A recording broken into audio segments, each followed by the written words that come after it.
నమస్తే, welcome to Andhraprabha. నేను లక్ష్మి. తెలంగాణ కాంగ్రెస్ లో కొండా సురేఖ చుట్టూ మొదలైన వివాదం ఇప్పుడు బీసీ రాజకీయాల వైపు మలుపు తిరుగుతోంది. సీఎం రేవంత్ రెడ్డి సోదరుడి భూములపై సురేఖ కుమార్తె సుష్మితా పటేల్ చేసిన ఆరోపణలతో వివాదం ముదరగా పార్టీ ఒత్తిడి నేపథ్యంలో సురేఖ తన బీసీ కార్డును తెరపైకి తీసుకువచ్చినట్లు తెలుస్తోంది. తనను బీసీ మహిళా నాయకురాలిగా టార్గెట్ చేస్తున్నారన్న అంశాన్ని ముందుకు తీసుకొస్తూ తన కుమార్తె వ్యాఖ్యలకు తనను బాధ్యురాల్ని చేయడం సరికాదని సురేఖ వర్గాలు వాదిస్తున్నాయి. దీంతో ఈ వివాదం వెనక రాజకీయ వ్యూహమేంటనేది ఆసక్తికరంగా మారింది.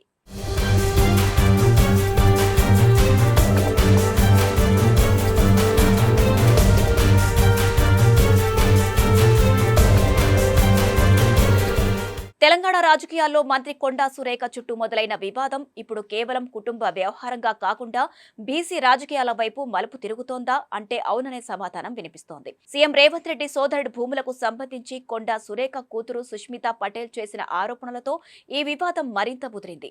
దీంతో పార్టీ నుంచి ఒత్తిడి పెరుగుతుండగా కొండా సురేఖ తనకున్న ఏకైక బలమైన బీసీ కార్డును బయటకు తీసినట్లు సమాచారం. ఈ క్రమంలోనే బీసీ మహిళా నాయకురాలిగా టార్గెట్ చేస్తున్నారన్న అంశాన్ని ఆమె ముందుకు తీసుకొస్తున్నట్లు కనిపిస్తోంది. తన కుమార్తె చేసిన వ్యాఖ్యలకు తనను బాధ్యురాలను చేయడం సరైన పద్ధతి కాదని వాదిస్తున్నారు. అంతేకాదు ఉమ్మడి వరంగల్ జిల్లాలో కాంగ్రెస్ కోసం ఏళ్ల తరబడి పనిచేసిన తమ కుటుంబాన్ని, బీసీ వర్గాల రాజకీయ ప్రాధాన్యతను దెబ్బతీసేందుకే తనపై ఈ రకమైన ఒత్తిడి తెస్తున్నారన్న సందేశాన్ని కూడా ఆమె వర్గాలు బలంగా తీసుకెళ్తున్నాయి. అంటే ఓవైపు కుమార్తె చేసిన వ్యాఖ్యలు, మరోవైపు తనపై వచ్చిన ఆరోపణలు ఉంటే వాటిని బీసీ నాయకత్వంపై జరుగుతున్న దాడిగా మార్చడం ద్వారా రాజకీయంగా తనకు రక్షణ కల్పించుకోవాలనేది కొండా సురేఖ వ్యూహంగా కనిపిస్తోంది.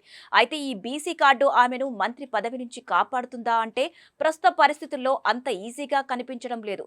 ఎందుకంటే పీసీసీ అధ్యక్షుడు మహేష్ కుమార్ గౌడ్ ఇప్పటికే సీఎం రేవంత్ రెడ్డిపై చేసిన వ్యాఖ్యలు పార్టీ లైన్ కు విరుద్ధంగా ఉన్నాయన్న సంకేతాలు ఇచ్చారు. పీసీసీ చీఫ్ స్థాయి నేత నుంచి ఇలాంటి వ్యాఖ్యలు రావడం చూస్తే ఈ వ్యవహారాన్ని పార్టీ చాలా సీరియస్ గా తీసుకుంటుందన్న అర్థం తీసుకోవచ్చు.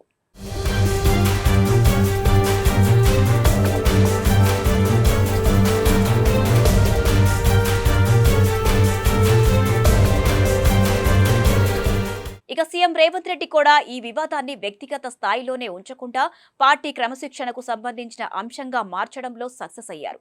ఈ విషయంలో తాను ప్రత్యేకంగా నిర్ణయం తీసుకోనని, పార్టీ ఏ నిర్ణయం తీసుకున్నా దానికి కట్టుబడి ఉంటానని చెప్పడం ద్వారా మొత్తం వ్యవహారాన్ని హైకమాండ్ పరిధిలోకి తీసుకువెళ్లారు.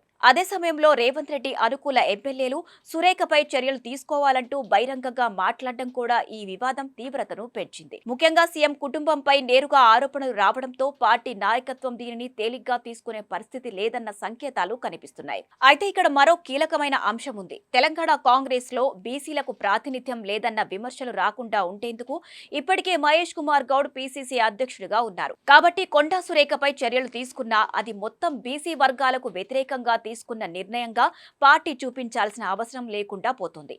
అందుకే సురేఖ బీసీ సెంటిమెంటు ఎంత బలంగా ముందుకు తీసుకువచ్చినా పార్టీ నిర్ణయాన్ని మార్చే స్థాయిలో అది పనిచేస్తుందా అనేది పెద్ద ప్రశ్న. మొత్తంగా చూస్తే ఇప్పుడు కొండా సురేఖ రాజకీయ భవిష్యత్తు బీసీ కార్డు కంటే పార్టీ క్రమశిక్షణ కమిటీ నివేదికపైనే ఎక్కువగా ఆధారపడి ఉంది. హైకమాండ్ ఏ నిర్ణయం తీసుకుంటుందనేది కీలకం.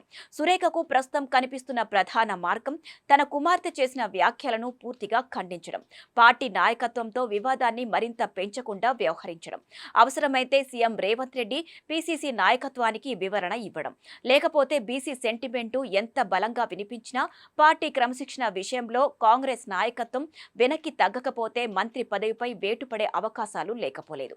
కాబట్టి ఇప్పుడు అందరి చూపు ఏఐసీసీ వైపే ఉంది.